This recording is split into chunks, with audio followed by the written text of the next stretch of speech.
So I'm like 3 days late on making this video, and I'm actually kind of glad that I waited to make it because it gets a lot worse than I originally anticipated.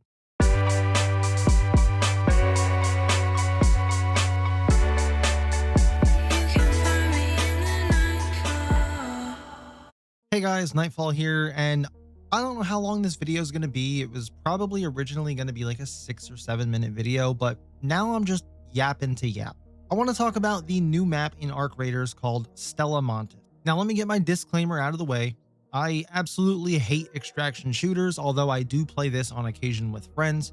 And if you want my honest opinion about the actual game itself, I do have a video on that I put out the other day.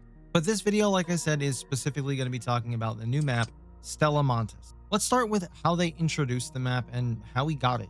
This map was hidden behind a community unlock event, which on the surface doesn't sound like a horrible idea, but if you have half a brain and you actually start asking questions, you might start asking yourself, why? So essentially, it was up to players in the community to donate or essentially throw away their materials like fabric and metal components and stuff like that. Stuff that you would typically use to craft bandages and other stuff that you might need. And if we got enough, we would unlock this new map. Now, like I said, on the surface, that's cool. Maybe there's some lore behind it. Maybe we're using these materials to build something so we can dig out the tunnel to get to the new map. But outside of that, it's like, why? I don't understand. And I always go back to this same question. What is the fucking point? It's okay for games like COD or something to do this. Like, oh, if you do this many kills in this time span, then you'll get a free double XP booster. You'll get a free weapon skin. That's great. That's logical, because if you don't get it, you don't get it. And while we already have the map unlocked, and that's a whole other topic I'll get into in just a moment, let's say for a second that players didn't do the event, or they just took a stand against it, or there was just not enough players to donate the stuff to unlock the map. Then what? Would they just not give us a whole piece of content as big as a new map? Highly doubtful. So again, you ask yourself, why lock it behind a community event for just a piece of story that most people playing this game don't even care about? Now, we can debate that all day long, but the other half of this of unlocking the map is they actually changed the requirements multiple times, and it put a bad taste in my mouth. When the event first went live, players were unlocking it pretty quick.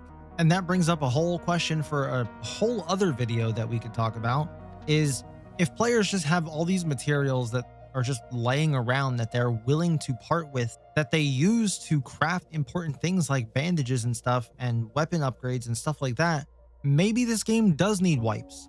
Sadly, I have a feeling it's too late for that, because if you start introducing entire wipes into this game, it's going to lose the core audience that it attracted in the first place. But like I said, whole other video.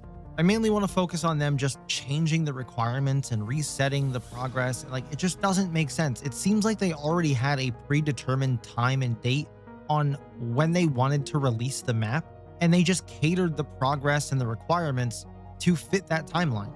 So again, I ask you, what the fuck's the point? But even if we can look past all of that, which I certainly can, it just, like I said, leaves a bad taste in my mouth. It's just leaves more whys than answers to anything.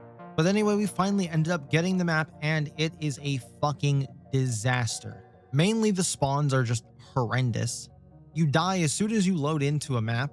I actually saw a clip where a guy was being shot at before his screen was fully loaded in and unfaded out from black from the loading screen.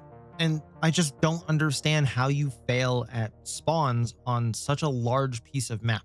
Like a game like Call of Duty, I can understand how the spawns would be a little fucky at times because they're smaller sized maps. But in a game like this, it really shouldn't be that hard. And I don't know how this translates to game logic or coding or anything, but from the outside looking in, it seems like you would just designate a spot on the map, put a pin on it, and say, people can spawn here as long as there's not anybody within a 50, 60, 70 meter radius of this spawn. If players are within a radius of this spawn, meaning you're loading into an ongoing game already, then it reverts to spawn number 2, and then you just label the spawns in priority 1, 2, 3, 4, 5, etc. I don't understand how it's that hard, and how games continuously fuck up spawns. And I'm not trying to take anything away from people who make games or game developers or anything like that, but maybe they're just overthinking things. They're overcomplicating things because they don't have the same outside vision anymore.